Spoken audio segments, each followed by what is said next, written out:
My name is Savon Ayodeji, and I'm the Director of Debate here at Capital Debate. And let me welcome you to the Club Debate 101 lecture going over the format of Club Debate. I just wanted to give a quick kind of roadmap to the lecture here before we get started. First, we're going to discuss what Club Debate actually is, some of the benefits of it, the resolution and kind of how that's stated, what a club debate round looks like, the speech order, the time limits, and what happens in each speech. So we're going to break down the debate in order to give you a better idea of what happens in each portion of the debate.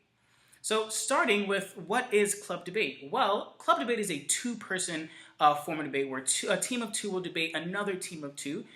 Debaters should be prepared to debate both sides of the resolution. And by that I mean that they should have done research before the tournament on both the pro and con side of the stated resolution. There will be public judges, and all that means is that these judges will be mostly from the community and judges that are teachers, that are people who are very involved in the communities around them, so that when you're speaking to them, they can really kind of connect to the ideas you're talking about and be able to adjudicate the round in a fair manner. The topics we'll discuss will be classical topics, and so those are topics such as the death penalty that are controversial topics, yet ones that have a lot of ground or leeway or argumentation on both sides of the debate. Next, we'll go over some of the pedagogical goals of the club league. The first is presentation. And what we mean by presentation is your ability to stand up in front of a judge, in front of your peers, and present your arguments in a persuasive manner. This takes three things and has to do with the three pillars of communication or persuasion. The first of those being logos, pathos, and ethos. All three of these things are key important tools in order to persuade an audience or persuade a judge to your side of the resolution, whichever side it is that you're defending. The next is real-world communication. This is something that we put a high emphasis on because it's something that's going to teach your students things that go outside of the classroom and into the workplace and into their real lives, and helps them communicate and be better advocates for themselves in their real communities.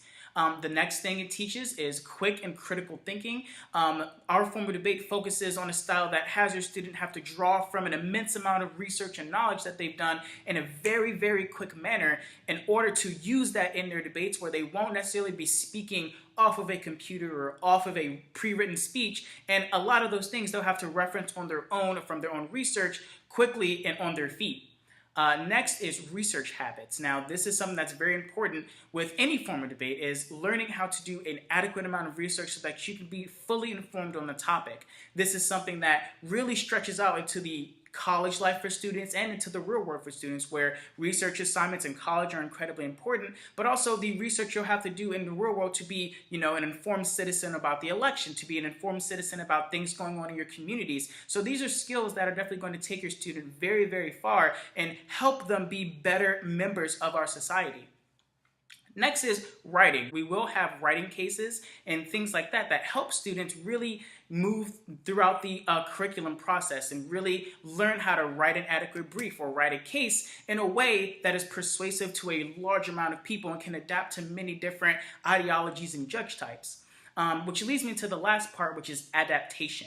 This is important because depending on your audience, depending on your judge, you will have to change the way each argument is presented. And this is exactly why your case won't be pre-written, because a lot of it will come from reading your judge's habits, reading what their facial expressions say so that you can adapt your speech accordingly to them.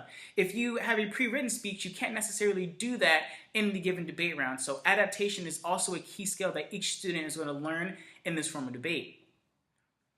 Next, we'll talk about the resolution. Now, the resolution is going to be worded as a statement of fact following the word resolved. So, for instance, you'd have a topic like, resolve, the death penalty should be banned in the United States. That is a statement of fact that the pro team will defend and the con team will negate.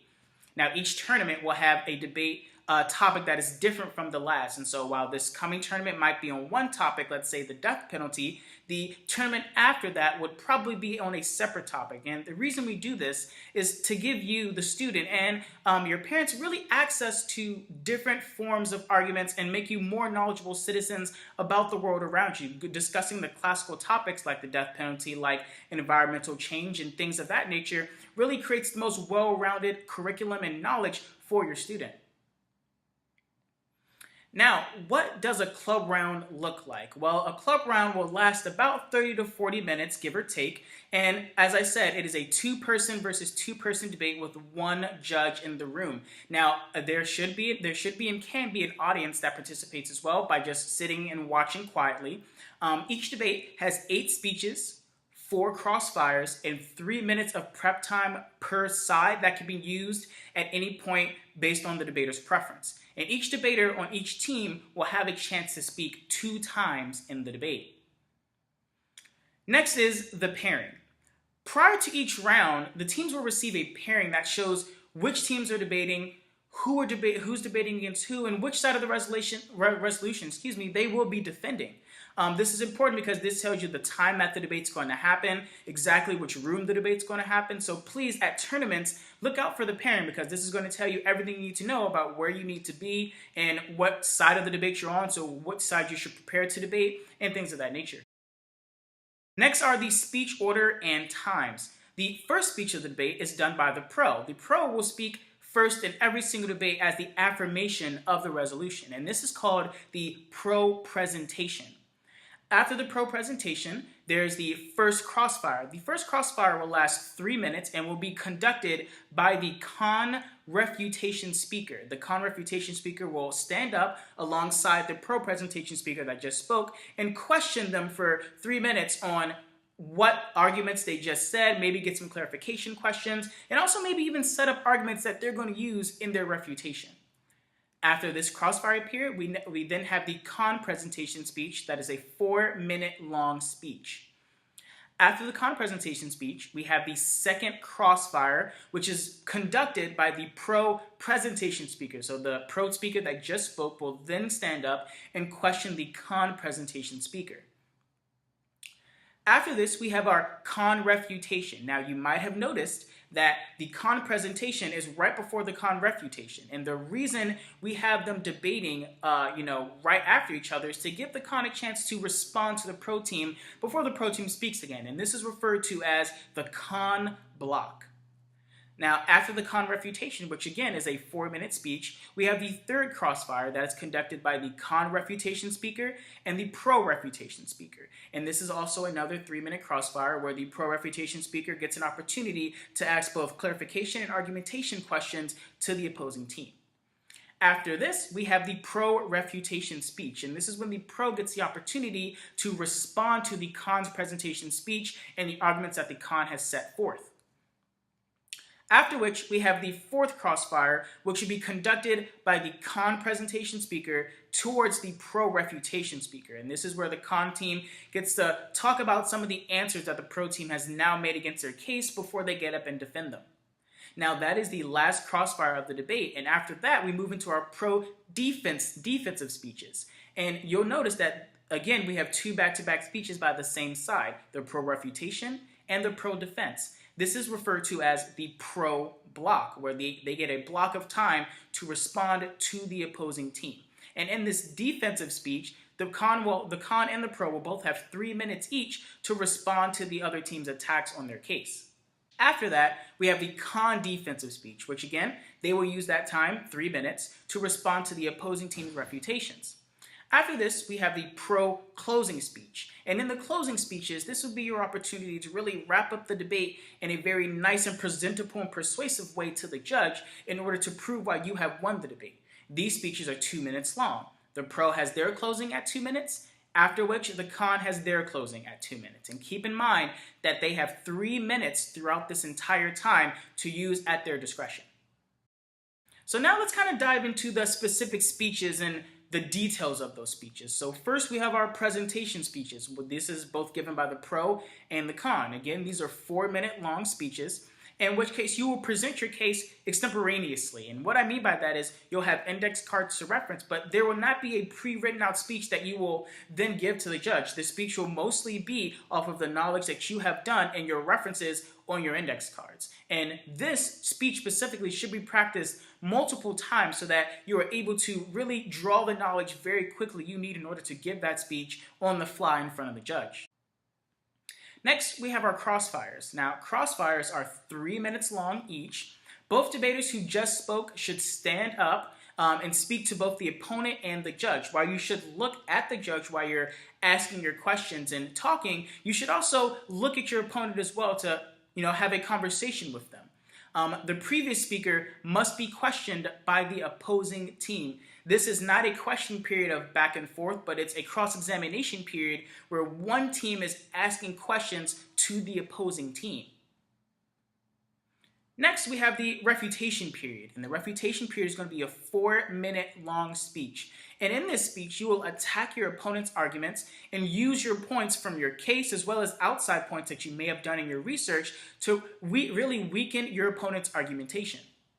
After this, we have our defense speeches, and these speeches are 3 minutes long each. In this case, you will defend your case from your opponent's attacks and also use extra supporting arguments to rebuild your arguments. This can be anything from logistical, statistical evidence all the way to personal or historical examples that you feel might be relevant to this form of debate or relevant to support the arguments that you're making. And lastly, we have our closing speeches. These speeches are 2 minutes long each, and in this portion, there are no new arguments. At this point, you aren't bringing up new arguments. You're just telling the judge what has already happened, and while you are the winner of that debate for, whichever reason you decide to really talk about at the end of the debate, you should focus on the important parts of the debate. So any parts of the debate that were very contentious, where you saw clash between your argumentation and your opponents, you should focus on these portions of the debate because these are going to be the portions of the debate that stick out in the judge's mind. You really want to tell a story with the end of this, how the debate has gone and why you won the debate in the judge's mind. And then you should always finish with a request for the ballot and reminder of the side of the debate that you represent.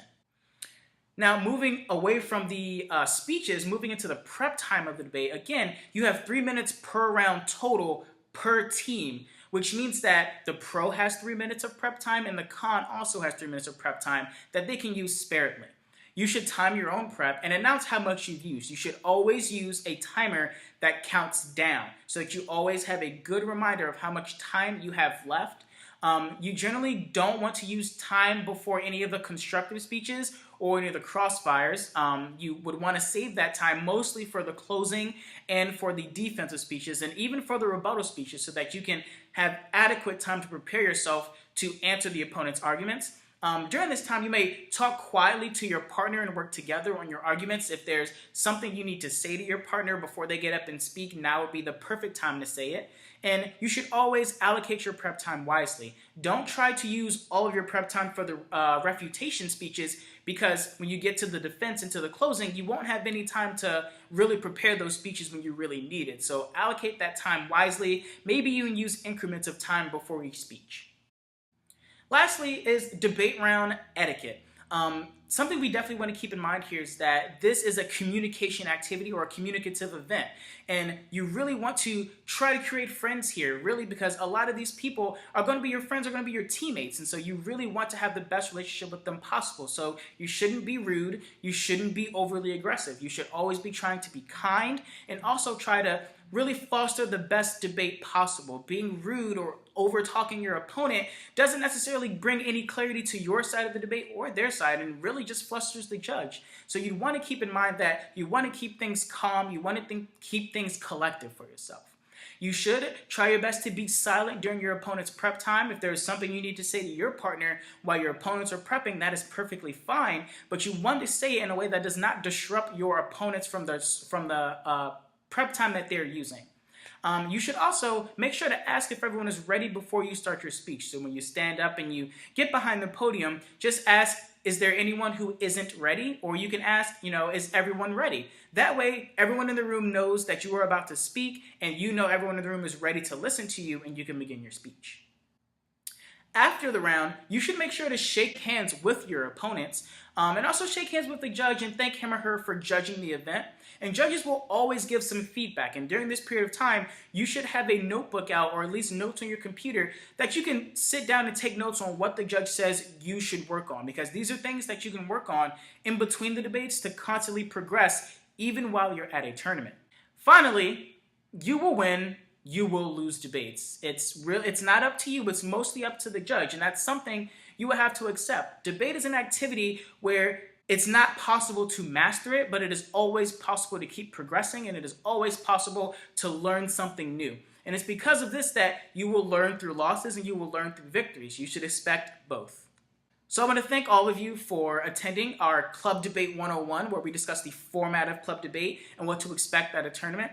I hope to see all of you at our next tournament, and thank you so much for watching.